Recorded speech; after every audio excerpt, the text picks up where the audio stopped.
রয়েছে, খেয়ে খাবার খেয়ে পাচ্ছে না, কত লোকে দান করছে, আবার কত লোক খাবার অভাবে দুই এক শ্বাস না খেয়েও কাটাচ্ছে।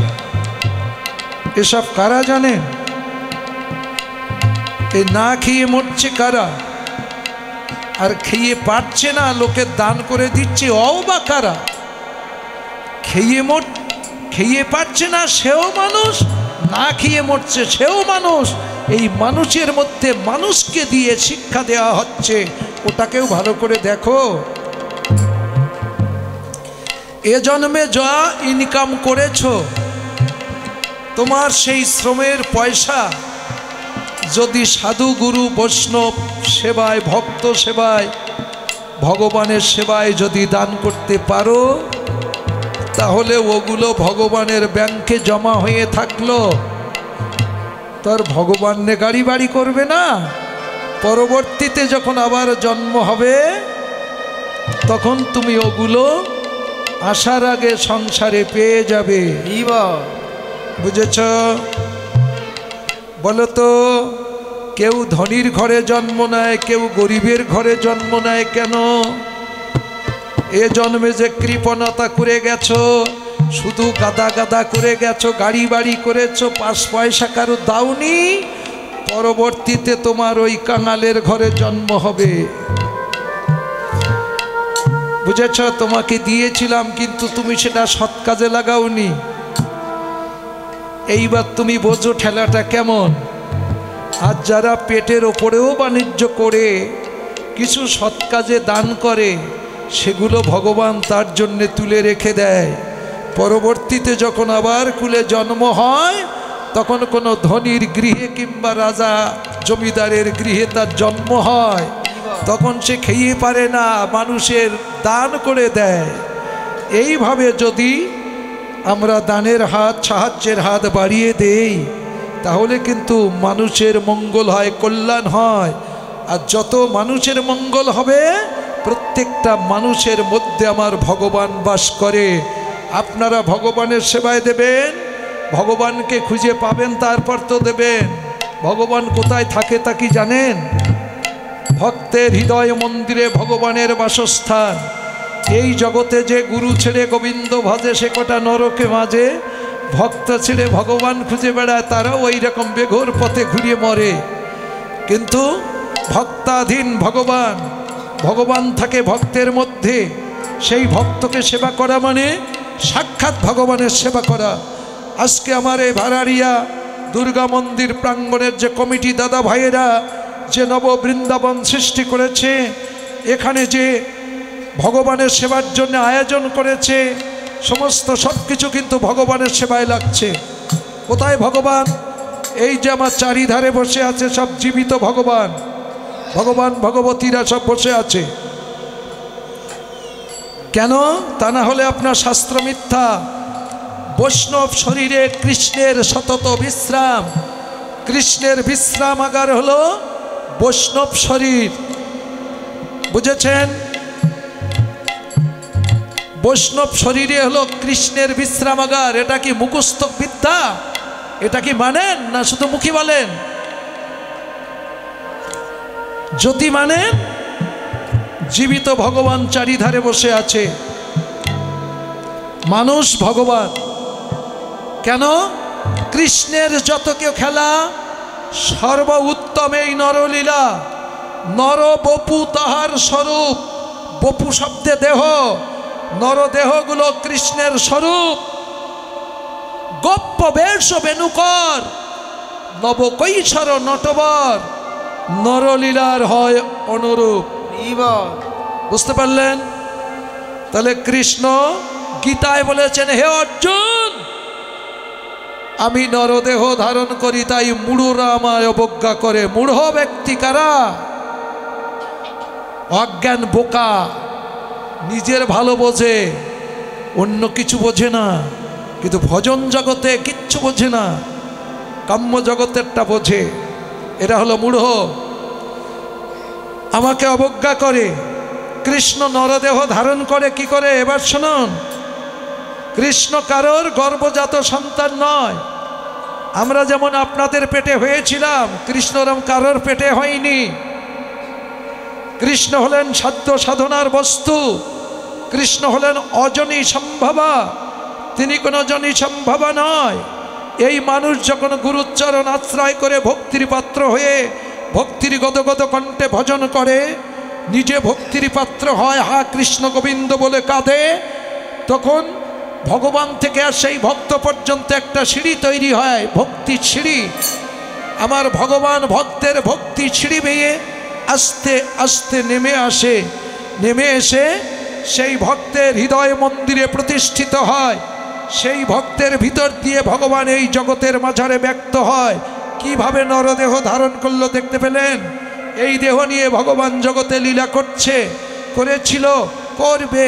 এরই নাম চির শাশ্বত সনাতন। এই জন্যে মানুষ ধর্ম সবাই বুঝতে পারে না। মানুষ একটা জাত না, গাছ একটা জাত, তাই তো? তাহলে মানুষের ভিতরে কত জাত তৈরি করেছ, এটা কিন্তু মানুষ ধর্ম না, এটা মানুষের ভিতরে কিছু অমানসিকতা ঢুকিয়েছ। মানুষ মানুষ মানুষের হাত পা চোখ কান নাক মুখ মাথা সবার একই রকম, এর ভাগাভাগি করো কোন জায়গায়? এসব নিজেরা করেছ। এই জন্যে চির শাশ্বত, অনুমান নয়, বর্তমান, ছিল, আছে, থাকবে।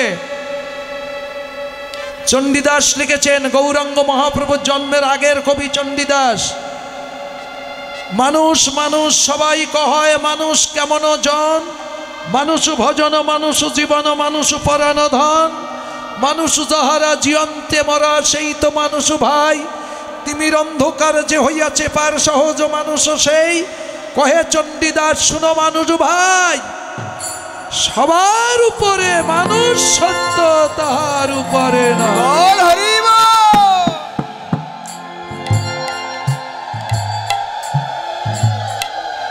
সবার উপরে মানুষ সত্য। তাই মানুষ মানুষকে ভালোবাসো, মানুষকে সেবা করো, মানুষকে ভক্তি করো, মানুষকে পূজা করো, মানুষকে ভালোবেসে আপন করো।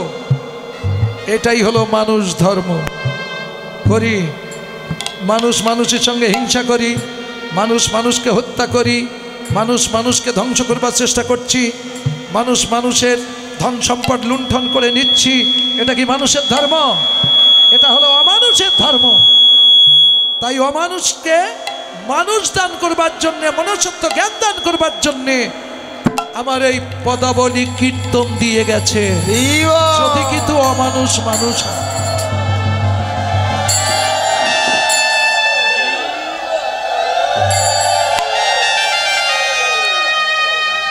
ভজন কোনোদিন অনুমান না, ভজন বর্তমান।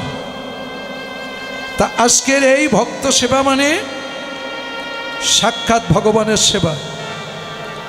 এই যে কাগজে আঁকানো ফটোতে খুব আমরা ভক্তি দেখাই, এক দানা চিনি খায় না, একটা শশা খায় না, একটা কলা খায়, কিছু খায়ও। ওই যে মাটির মূর্তি, ওরাও কি কিছু খায়? খায় কারা? তাদের তো চেনো না, আড়াল করে রেখেছ। এটাকে শো করে এখানে দেখেন কত সাধুগুরু বৈষ্ণব এসেছেন। আস্তে, বৈষ্ণব শরীরে কৃষ্ণের সতত বিশ্রাম। কৃষ্ণের বিশ্রামাগার হলে এইসব বৈষ্ণব শরীর। বৈষ্ণব কারে বলবেন? তিলকং তুলসী মাল্য শিক্ষা কপিন বহির্ব্যাস হরণ্যাম সদা মুখে বৈষ্ণব পঞ্চম লক্ষণাম। এই যে শ্লোকটা বললাম, এই জিনিসগুলো তো বাজারে কিনতে পাওয়া যায়। এটা বাজারে কিনতে পাওয়া যায়, এটাও পাওয়া যায়, এটাও পাওয়া যায়, সব তো কিনতে পাওয়া যায়। যাই 1-1.5 টাকা খরচ করে এসবগুলো সাজলে আমি বড় বৈষ্ণব হয়ে গেলাম নাকি? সাধু সেজো না, সাধু হও।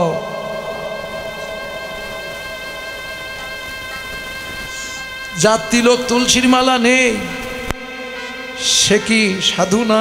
সে কি বৈষ্ণব না? বিষ্ণু জানায় অতি বৈষ্ণব। বিষ্ণু তত্ত্ব জানো, বিষ্ণু সত্তা দেখো, কোন মানুষটার মধ্যে পরমাত্মা নেই দেখো তো। যার তিলক তুলসীর মালা আছে তারও আছে, যার মালা ঝোলা কিচ্ছু নেই তারও আছে, নাকি নেই? তাহলে ও জিনিসটা যত সময় আছে তত সময় পর্যন্ত ওর ভিতরে ভগবান আছে। আপনি কারে ঘৃণা করবেন?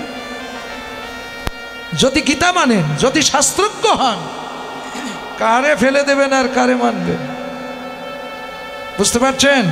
সনাতনের শিক্ষাগুলো যে নিজেকে দীনতা স্বীকার করে অপরকে বড় ভেবে ভগবান জ্ঞানে সেবা করো, এটাই হলো মানব ধর্ম, এটাই বাস্তব ধর্ম, এটাই সনাতন ধর্মের শিক্ষা।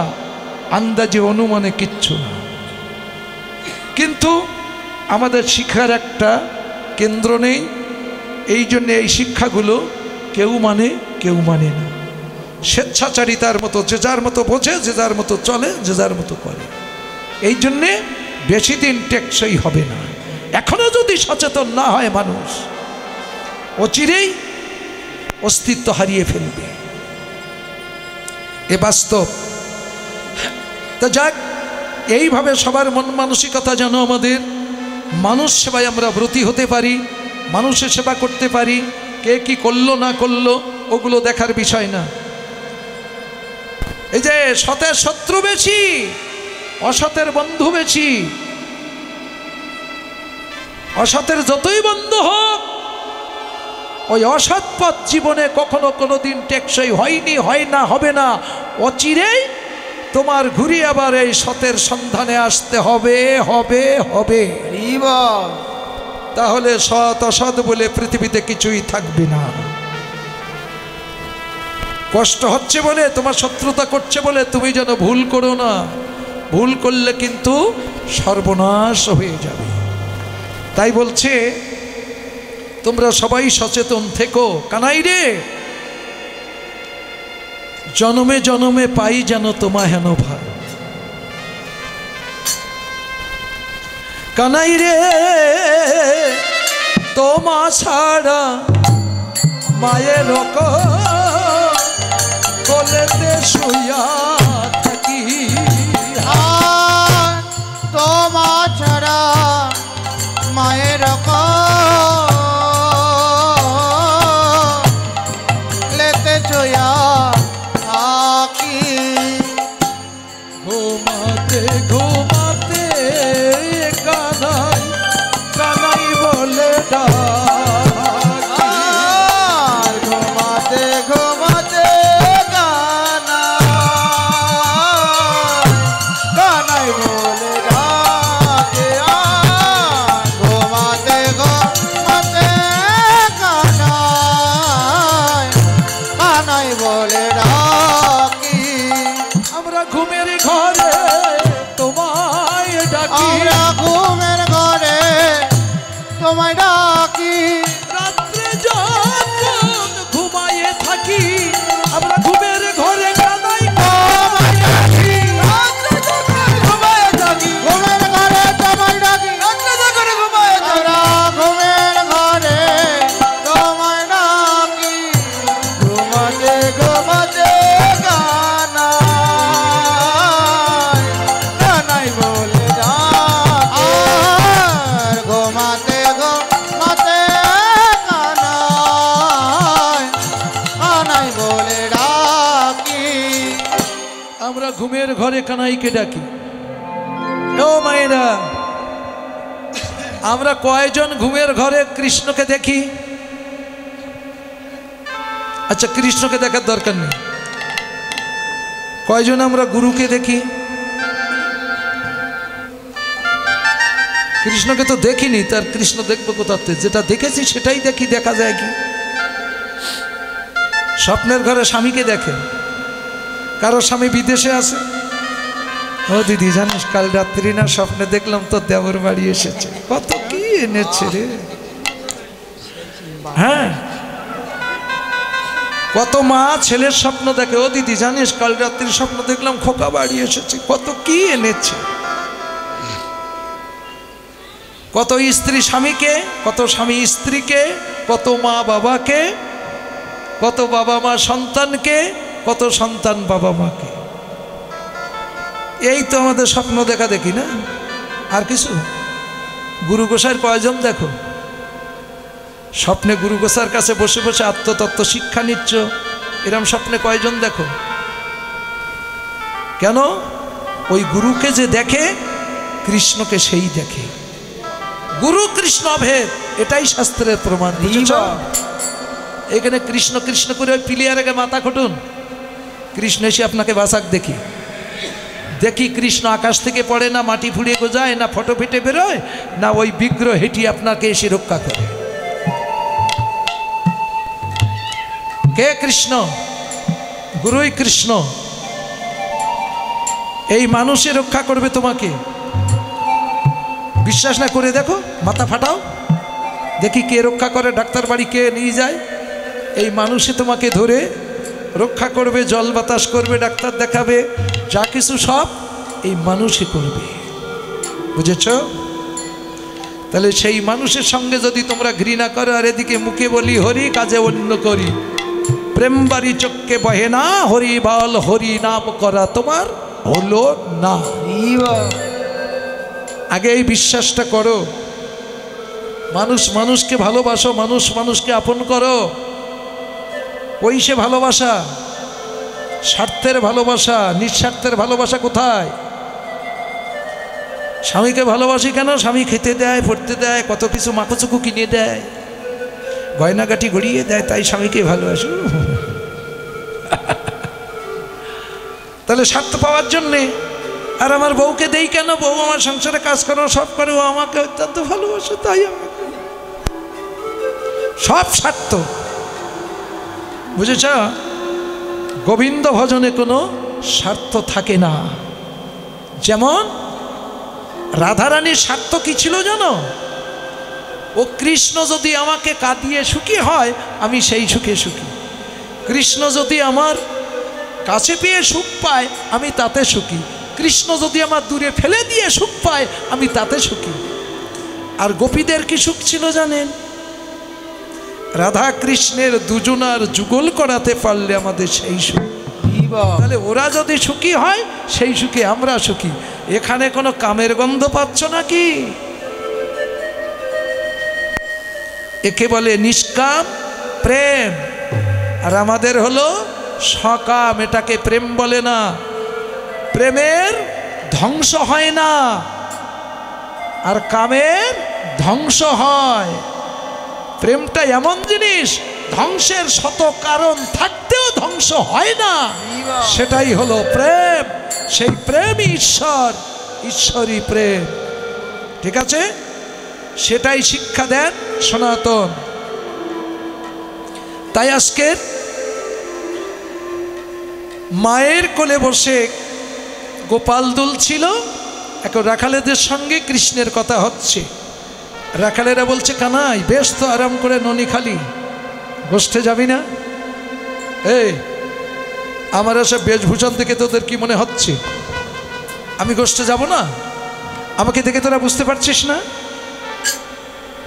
আমি চূড়া বেঁধেছি, ধরা পড়েছি, ধরা পড়েছি, আমি ধরা পড়ে বসে আছি, ধরা পড়ে বসে আছি, তোদের সঙ্গে যাব বলে, শুধু তোদের সঙ্গে যাব বলে ধরা পড়ে বসে আছি। চূড়া বেঁধেছি, ধরা পড়েছি, চূড়া বেঁধেছি, ধরা পড়েছি, ধরা পড়েছি, আমি চূড়া বেঁধেছি, ধরা পড়েছি, ধরার কাছে ধরা পড়েছি, চূড়া বেঁধেছি, ধরা পড়েছি, ধরার কাছে ধরা পড়েছি, চূড়া বেঁধেছি, ধরা পড়েছি, ধরার কাছে ধরা পড়েছি, আরে চূড়া বেঁধেছি, ধরা পড়েছি, চূড়া বেঁধেছি, ধরা পড়েছি, চূড়া বেঁধেছি, ধরা পড়েছি। তোদের সঙ্গে যাব বলে না আমি দেখ সেজে গুজে বসে আছি। তা বসে আছিস, তা দেরি করছিস কেন? চল, এই কানাই নেওয়ার, চল কষ্ট, চল চল বললে তো চলতে পারি না। কেন? কেন? তাহলে শোন, মাকে না বলিয়াছি দাম, যাই যদি নমস্তে, মাকে না বলিয়া শ্রীদাম,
পড়িব সংকটে।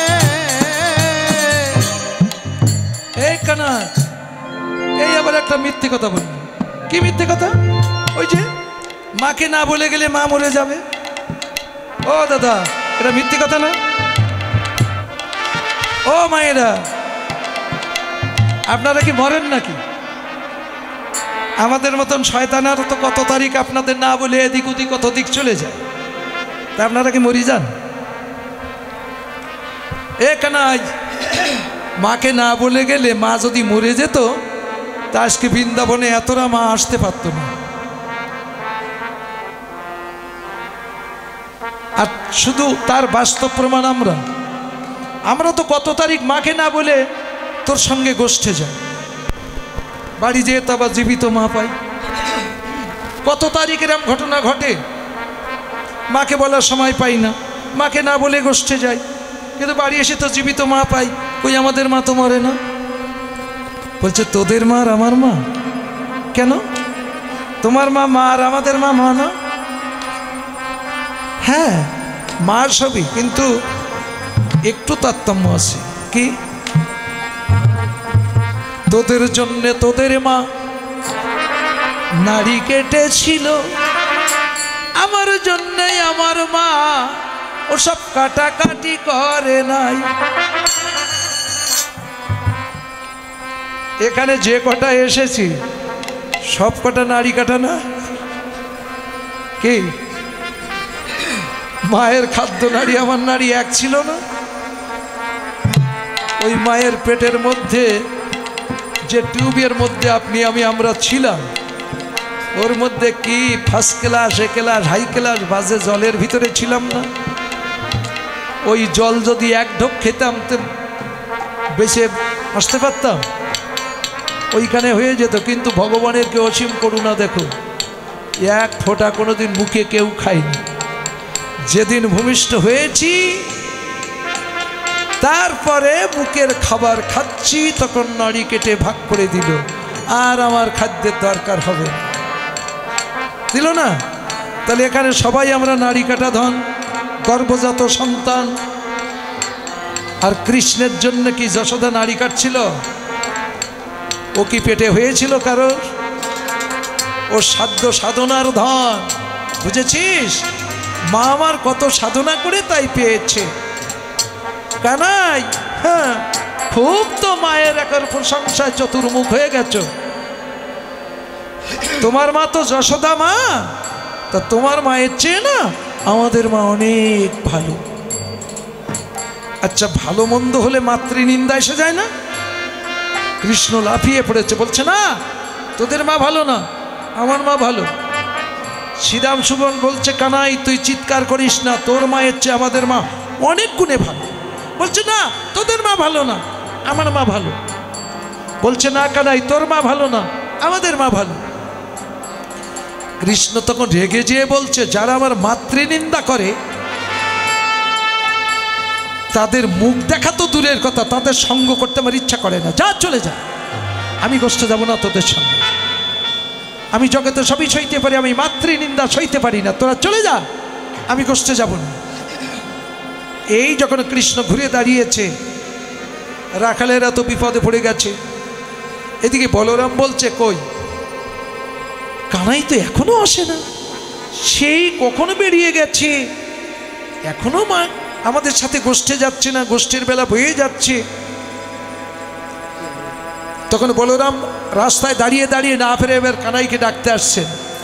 কানুতে ছিদামে কথা, কানুতে ছিদামে কথা, কানুতে শ্রীদামে কথা, কানুতে শ্রীদামে কথা, কানুতে ছিদামে কথা, বলরাম আসিলতা, কানুতে শ্রীদামে কথা, বলরাম আসিলতা, যুগলে ভি সানে শোনো অকি আহা মরি রে, আহা মরি রে, সকলেবে সানে সান দিল।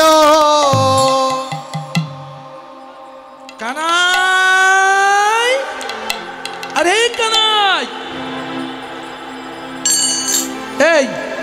এই এদের সঙ্গে ফালতু ঝগড়া করছিস কেন বলতো? দেখো তো দাদা, ওরা বলছে ওদের মা নাকি ভালো, আমার মা নাকি ভালো না। বেশ তো, ভালো যদি হয় তো শ্রীদাম সুবলের মাই ভালো। কি করে ভালো, কি করে ভালো তা তো জানি না, পাগলা বলায় একরকম বলে দিল। এই এই শ্রীদাম, এই সুবল, তোরা বল, তোরা বল, তাড়াতাড়ি বল, তোদের মা কেন ভালো, বল বল বল বল। শ্রীদাম বলছে, কানাই তোর মা তোকে গোষ্ঠী যেতে দেয় না, যেতে দেয় না।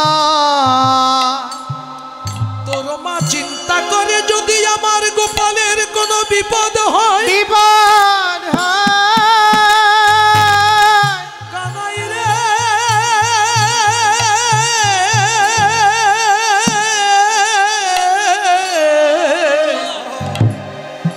আরে আমাদের মা আমাদের প্রাতকালে ঘুম থেকে ডেকে দেয়, ও শ্রীদাম, ও সুবল, ওঠ ওঠ বাবা ওঠ, সারাটা রাত্র তো ঘুমিয়ে কাটালি, সারাটা রাত্রের মধ্যে একবারও তো কৃষ্ণকে দেখিসনি বাবা, আগে যা আগে যা, কৃষ্ণকে দেখে আয়, আমি খাবার তৈরি করি, তারপর সে আমার হাতের খাবার খাস, কেমন? আমরা মায়ের কথা শুনে না ঘুম থেকে উঠে চোখ মুছতে মুছতে তোর কাছে চলে আসি। কানাই, তোর শ্রী বদনখানা দর্শন করে আমরা ঘরে যেয়ে মায়ের হাতের খাবার খাই। আচ্ছা বলতো কানাই, এ কানাই, তুই তো রাখাল রাজা, সঠিক বিচারটা করিস। কি বিচার? সঠিক বিচারটা হলো এই, কানাই রে, সঠিক বিচারটা হলো যে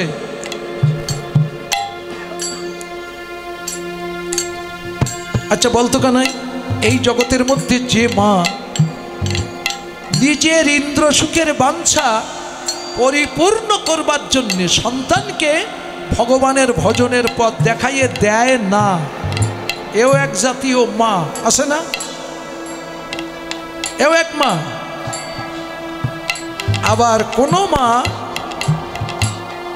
নিজের ইন্দ্র সুখের বাঞ্ছা পরিত্যাগ করে সন্তানকে সকাল সকাল ভগবানের ভজনের পথ দেখিয়ে দেয়, বলতে এই দুটি মায়ের ভিতরে কোন মা শ্রেষ্ঠ মা? এ কানাই, সঠিক বিচার করে বল, তুই তো রাখাল রাজা, কৃষ্ণ বিচারপতি হয়ে কি ভুল বিচার করতে পারে? তখন বলছে, শ্রীদামরি, যে মা নিজের ইন্দ্র সুখের বাঞ্ছা পরিত্যাগ করে নিজের সন্তানকে সকাল সকাল ভগবানের ভজনের পথে পাঠিয়ে দেয়, সেই মাই হলো শ্রেষ্ঠ মা। বলে তাই যদি হয় কানাই, আমাদের মা তো তোর কাছে পাঠিয়ে দেয়, তুই তো সেই স্বয়ং ভগবান কৃষ্ণ, তাহলে এইবার বল কার মা ভালো? বলছে শ্রীদামরি, ভালো যদি হয় তোদের মারাই ভালো, তাহলে তুই এত সময় আমার সঙ্গে তর্ক করলি কেন?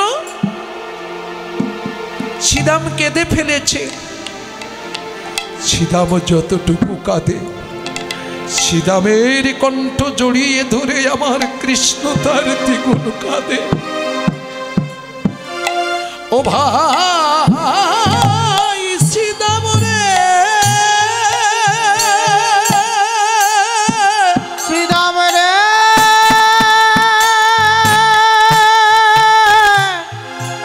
শ্রীদাম রে,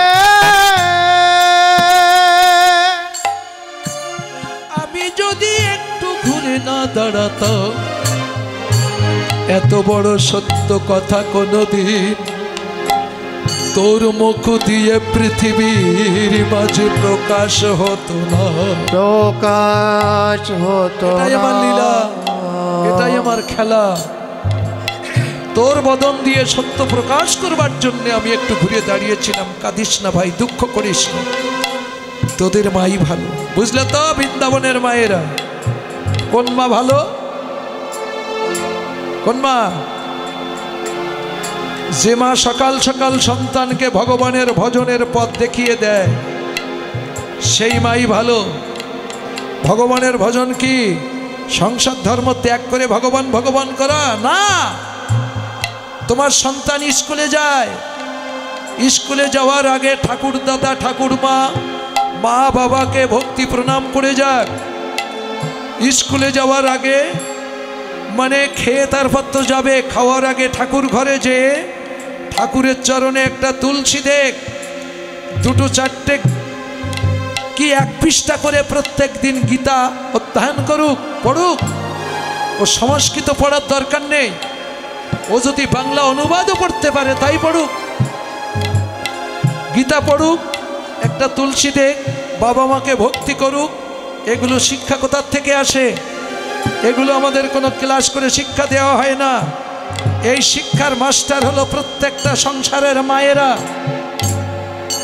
মায়েরা যদি স্কুলে যাওয়ার সময় বলে, এই খোকা, এই খুকি, শোন, এই তো ঠাকুরমাকে প্রণাম করে যা, তো দাদুকে প্রণাম কর।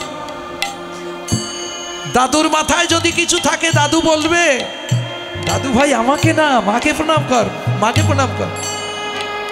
মা কি বলতে পারবে যে আমাকে প্রণাম কর? মা যদি বুদ্ধিমতী হয় দাদুকে দেখিয়ে দেবে, ঠাকুরমাকে দেখিয়ে দেবে। এবার দাদু ঠাকুরমা দেখাবে মাকে। কেন? ওরা তো জানে, ওই বাচ্চা না জানুক। ঠাকুরমা ঠাকুরদাদারা জানে, জননী জন্মভূমির স্বর্গাদপি করিয়াসি, স্বর্গের চেয়ে উত্তম স্থান সন্তানের কাছে মায়ের চরণ। ও দেখিয়ে দেবে, যা তোর মাকে প্রণাম করে যা। আর মা বাবার আশীর্বাদ মাথায় নিয়ে যারা প্রতিনিয়ত আপ ডাউন করে, তাদের কিন্তু ভিতর থেকে সদ্বুদ্ধির বিকাশ হয়। তারা অসৎ পথ ছেড়ে দিয়ে সৎ পথ ধাবিত হয়। তারা ভগবানের ভজনের পথে, ভক্তের সেবার পথে।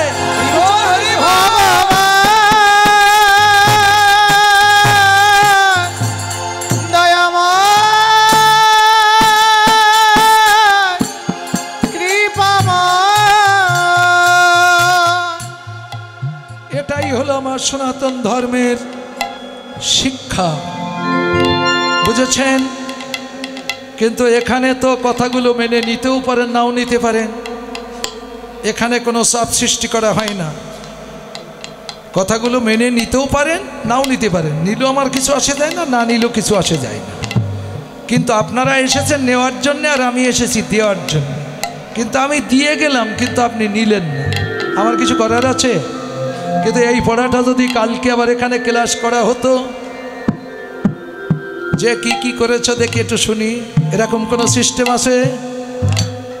এই জন্যে স্বেচ্ছাচারিতা। ধর কি দুনিয়া বলেছে, তাই কি হয়েছে, ওর বলা কথা বলেছে, তাই কি সব মেনে নিতে হবে না? নিলাম না, কিছু করার নেই। এ বাস্তব বড় কঠিন। তো যাক, আশা করি একদিন যে কথাটা এর মুখ দিয়ে প্রকাশ হচ্ছে, একদিন না একদিন হবে। কেন জানেন? এ কথাটা শুধু আজকের না, এখান থেকে 15-20 বছর ধরে আমি কথাটা বলি। তারপরে ইদানিং দেখা গেল গ্রামে গ্রামে একটা গীতা স্কুল তৈরি হলো। তা মাস্টার কতদিন বেগার দেবে গাটির খেয়ে? বেতন দেওয়ার লোক হয় না। অনেক জায়গায় স্কুল উঠে গেছে, বন্ধ হয়ে গেছে। কিন্তু বেতনের সিস্টেমটা যদি একটু সরকারি পর্যায়ে আমরা পেতাম, তাহলে আমাদের ও কাজে শিক্ষা গ্রহণ করবারও স্পৃহা জন্মাতো, যে না, এ কাজ করতে পারলে আমার কিছু হবে, আমার জীবিকা নির্বাহ হবে। এরম কোনো সিস্টেম নেই, যে জন্যে আস্তে আস্তে পিছিয়ে যাচ্ছে। একটু একটু ছেলেমেয়েরা এই 1-8 বছরের মধ্যে গীতার অর্ধেক, কেউ ফুল গীতা টনটনে মুখস্থ। তাহলে এইভাবে যদি আমাদের মাঝে মধ্যে ক্লাস করে শিক্ষা দেওয়া হতো, আমাদের আগামী প্রজন্মরা আমাদের ধর্ম সম্পর্কে অনেক কিছু জানতে বুঝতে পারত। কিন্তু সেটা তো আর আমার ভাগ্যে হলো না। কিন্তু যেখান থেকে আমি পেয়েছি খটকা সেখান থেকে মেরেছি ছটকা। মানে কথা আমার ভিতর দিয়ে প্রকাশ হচ্ছে। শুধু এখানে না, আমি যেখানে যাই। তা যাক, এইভাবে একদিন না একদিন ডাকতে ডাকতে কার ডাকছে তার পর্যন্ত পৌঁছাবে, সেদিন এখানে এ বাঞ্ছা পরিপূর্ণ হবেই হবে। সেদিন আবার নূতন করে শিক্ষার পথ ধারণ করবে, বুঝেছেন? সেদিন মনে হয় খুব তাড়াতাড়ি হবে। আশারই সংসার, আশায় থেকে দেখা নাই। নে চল, বলছে শোন, আমি যে মাকে না বলে গেলে মা মারা যাবে, কেন জানিস? এর একটা গৌণ নীতি আছে, সেটা তোরা শোন। গৌণের মধ্যে মোক্ষ আছে, সেটা নিয়ে। একদিন আমার মা, কৃষ্ণ বলছে শ্রীরামকে, একদিন আমার মা উরু মাঝখানে দহনের ভাণ্ড নিয়ে মা গাভী দহন করছে। কিন্তু যে গাভী প্রত্যেক দিন 2 কিলো করে দুধ দেয়, বুঝলি, সে গাভী না আজ 5 কিলো দুগ্ধ হড়হড় করে ঢেলে দিয়েছে। কেন? গাভী জানে যে আজ আমার দুগ্ধ গোবিন্দ সেবায় যাবে। পশুর ভিতরে কৃষ্ণ প্রেম, পশুরা কৃষ্ণ ভজল, কিন্তু আমাদের মধ্যে কিছু কিছু পশু আছে, এরা কৃষ্ণ ভজল না। এ বড় মর্মান্তিক বেদনা। এইবার মা ওই 5 কিলো দুগ্ধ হাঁড়িতে ঢেলে দিয়ে চুল্লিতে বসিয়ে জ্বালাচ্ছে। জ্বালাতে জ্বালাতে 5 কিলো দুগ্ধ ঘনীভূত হতে হতে যখন 1 কিলোতে এসে দাঁড়িয়েছে, উফ, তার থেকে কি একটা সুবাস ঘ্রাণ ছুটছে রে! আমি যেন পাগল হয়ে যাচ্ছি, আমি আর থাকতে পারছি না। আমি ছুটে যেয়ে না মায়ের কণ্ঠটা জড়িয়ে ধরে মায়ের মুখে ছোট্ট করে একটা চুমু খেলাম। মা তখন আমার কণ্ঠ জড়িয়ে ধরে বলছে, ও গোপাল, নবনী খাবে তো বাবা? তাই তুমি আমাকে চুমু দিয়ে ঘুষ দিচ্ছ? খাবে বাবা, খাবে। তুমি ছাড়া কে আছে বলো? ও বাবা, ঘরে নারায়ণ মূর্তি আছে, নারায়ণের ভোগ লাগাবো, তারপর তুমি প্রসাদ পাবে। শ্রীদামরে মায়ের কথা শুনে মনে হলো নারায়ণ নামে বুঝি মায়ের একটা পাতানো বেটায় আসে। কিন্তু মা কি করলো?